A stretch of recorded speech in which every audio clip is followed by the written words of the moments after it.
मनुष्य जानकर भी जानता नहीं। महाभारत की एक कथा है। पांचों पांडव वन में भटकते हैं। वे एक झील के किनारे आए हैं। वे प्यासे हैं। छोटे भाई को पानी लेने के लिए भेजा गया, लेकिन जैसे ही वह झुककर पानी भरने लगा, एक यक्ष जो कि झील का मालिक था, उसने आवाज दी, ठहरो। इस झील का एक नियम है कि जो भी मेरे इन 3 प्रश्नों का उत्तर देगा वही केवल जल ले सकता है। अगर तुम उत्तर ना दे पाए या गलत उत्तर दिया तो तुम झील से जिंदा नहीं लौट सकोगे।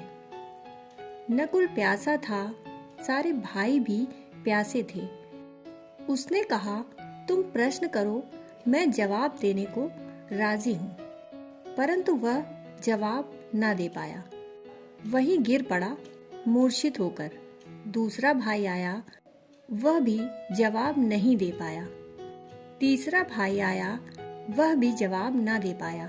चारों भाई झील से लौट नहीं सके तो युधिष्ठिर खोजने आए।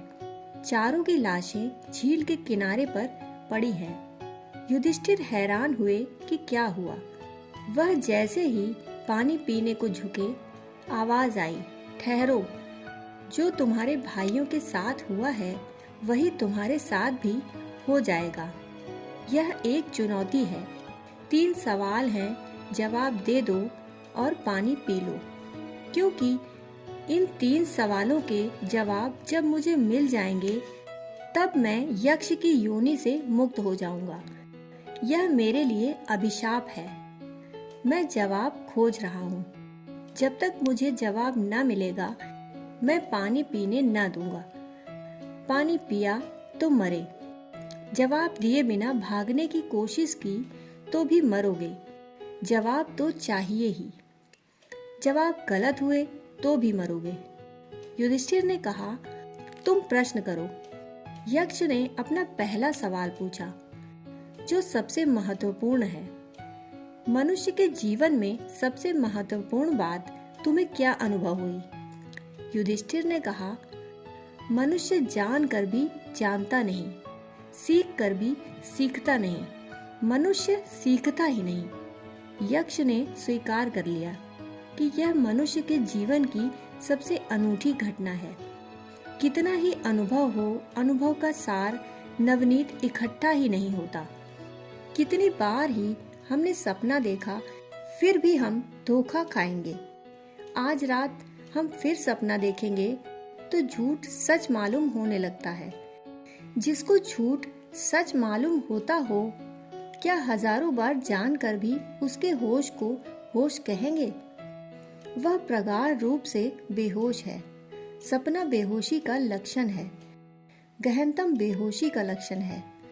सिर्फ मन पर बनी लकीरें और चित्र वास्तविक मालूम होने लगते हैं। असंगत घटनाएं भी सपने में सही मालूम पड़ती हैं। हम रास्ते पर चलते लोगों को देखें, वह उन रास्तों पर ऊपर ऊपर तो चल रहे हैं, परंतु भीतर दूसरे ही रास्ते हैं जिन पर उनका मन चल रहा है। लोगों को खाना खाते देखें, कौर बना रहे हैं, मुंह में खाना डाल रहे हैं, बिल्कुल होश में लगते हैं। लेकिन जरा गौर से उनके चेहरे को देखो, भीतर कुछ और चल रहा है। शायद उन्हें पता भी ना हो कि वे भोजन कर रहे हैं। वे किसी दूसरे ही लोक में, किसी सपने में संलग्न हैं। उनके होंठ कांप रहे हैं, बात चल रही है किसी और से जो वहाँ मौजूद ही नहीं। एक आदमी जब मरता है तब उसे पता चलता है कि मैं जिंदा था, क्योंकि जिंदगी की दौड़ में पता ही न चला, फुर्सत ही न मिली जानने की कि मैं जिंदा हूँ। भागता रहा और मर गया। तब उसे पता चला जिंदगी हाथ से गई। बहुतों को जिंदगी मरते समय ही पता चलती है। जब तक हम जिंदा हैं तब तक उसे दौड़ने में गंवा देते हैं। दोस्तों, कहानी सुनने के लिए आपका बहुत बहुत आभार।